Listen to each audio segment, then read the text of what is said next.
गुरु रूप प्यारी सात संगत जी, प्रेम से कहना था निरंकार जी। सात संगत जी, दासी आशा करती है कि आप सभी महापुरुष सतगुरु माता जी की कृपा से स्वस्थ होंगे। दासी आप जी के सामने फिर से एक नई प्रेरणादायक कहानी लेकर के आई है, अल्लाह का घर।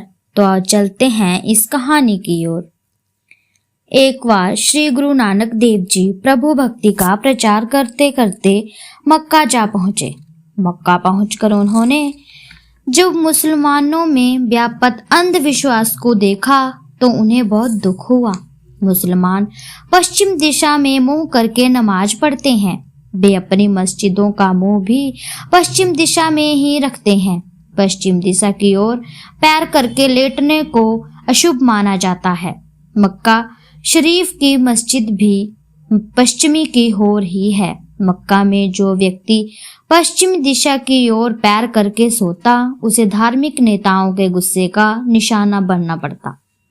जब गुरु नानक देव जी ने धार्मिक नेताओं के इस संकीर्ण और गलत प्रचार के बारे में सुना तो उन्होंने धार्मिक नेताओं को सबक सिखाने की ठानी। वह एक दिन सुबह सुबह मस्जिद की ओर पश्चिम दिशा की ओर पैर करके लेट गए। कुछ ही देर के बाद वहां से काजी सुकून दीन निकला। जब उसने एक आदमी को पश्चिम दिशा की ओर पैर करके लेटे हुए देखा तो उसे बहुत बड़ा गुस्सा आया। वह गुस्से से लाल हुआ और गुस्से में चीखने लगा, कौन है ये काफिर जो मस्जिद की ओर पैर करके लेटा हुआ है?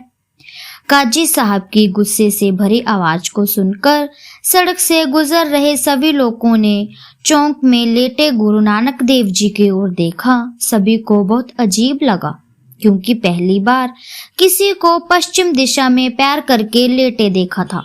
सभी काजी सुकून दीन के साथ गुरुजी के पास पहुंचे। गुरुजी ने सभी को अपनी ओर आते देखा, लेकिन वह मस्त लेटे रहे। उन्हें कोई फर्क ही नहीं पड़ रहा था। पास आकर काजी सुकून दीन ने गुरुजी को बहुत बुरा भला कहा। गुरुजी ने बड़े शांत स्वर में बोले, क्यों भाई, आप खफा क्यों हो रहे हैं? मेरे से क्या भूल हो गई है? मैंने क्या कोई गलती कर दी है जो आप मुझे ऐसे देख रहे हैं और इतना भला बुरा कह रहे हैं? काजी साहब गरज कर बोले, भूल? तुमने अल्लाह का ताला ऐसा अनादर किया है जिससे लिए तुमको सजा भोगनी पड़ेगी। इसके लिए अब तुम्हें सजा तो मिलेगी ही मिलेगी। अल्लाह का अनादर वह कैसा भाई? गुरुजी ने लेटे लेटे ही शांत स्वर में पूछा। तुम पश्चिम की ओर पैर करके लेटे हुए हो। क्या तुम जानते नहीं कि पश्चिम की ओर मक्का की मस्जिद है, जो कि अल्लाह का घर है? अल्लाह की ओर पैर करके तुमने अल्लाह का अनादर किया है। काजी सुकून दीन गुस्से में बोला, अल्लाह तो सर्वव्यापी है। यह पत्ते पत्ते डाली डाली में बस रहा है। हमारी शाहरग से भी करीब यह अल्लाह हमारे चारों ओर है। फिर भी यदि मेरे पश्चिम दिशा में पैर करके सोने से अल्लाह का अनादर हुआ है, तो तुम मेरे पैरों को उस दिशा में कर दो जिधर अल्लाह ना हो। यह कहकर गुरुजी मुस्कुराकर काजी सुकून दीन की ओर देखने लगे। काजी साहब ने आगे बढ़कर गुरुजी को पैरों से पकड़ लिया। वह उनके पैरों को पश्चिम दिशा से हटाकर किसी और दिशा में रखना चाहता था। वह गुरुजी के पैरों को दूसरी दिशा में मोड़ रहा था, लेकिन उसके मन में गुरुजी के शब्द गूंज रहे थे, अल्लाह तो सर्वव्यापी है। मेरे पैरों को किसी ऐसी दिशा में कर दो जिधर अल्लाह ना हो। उसके दिमाग में अजीब सी कशमकश मची थी। उसे समझ में नहीं आ रहा था कि वह गुरुजी के पैरों को किधर रखे। अल्लाह तो हर तरफ है, क्या पूर्व पश्चिम, क्या उत्तर, क्या दक्षिण? जब अल्लाह हर तरफ है तो फिर पश्चिम दिशा में पैर रखकर सोने में ही अल्लाह का अनादर कैसे हो सकता है? काशी सुकून दीन के मन में गुरुजी की कृपा से ज्ञान की ज्योति जल चुकी थी। वह अपने चारों ओर अल्लाह को अनुभव कर रहा था। वह जिस तरह भी गुरु जी के पैर घुमाता, उसे उधर ही अल्लाह मौजूद दिखाई देता। उसे सारी सृष्टि घूमती सी लग रही थी। उसे ऐसे लग रहा था जैसे उसके साथ साथ आसपास की इमारतें भी घूम रही हो। उसे अपनी भूल का पता लग चुका था। वह गुरु नानक देव जी के चरणों में गिर पड़ा। गुरु जी ने उसे सर्वव्यापी निराकार प्रभु की उपासना का उपदेश दिया।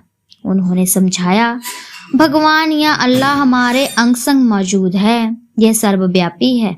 इसे किसी दिशा विशेष या इमारत में बंद समझना इसका अनादर है।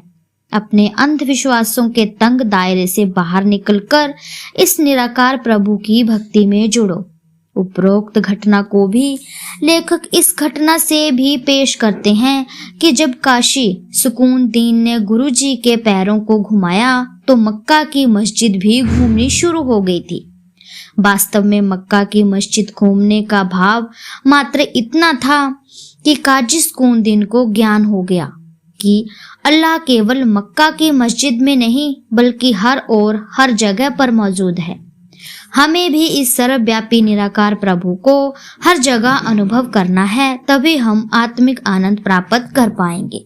तो साथ संगत जी, दासी की कहानी आप जी को अच्छी लगी हो तो चैनल को लाइक शेयर कमेंट जरूर कीजिएगा। और साथ संगत जी, यदि आप दासी के चैनल पर नए हैं तो दासी के चैनल को सब्सक्राइब करना ना भूलिएगा और बेल आइकन का बटन जरूर दबाइएगा। ऐसी ही छोटी छोटी प्रेरणादायक कहानियां दासी आप जी के सामने लेकर के आती रहेगी। तो साथ संगत जी, धन्य निरंकार जी।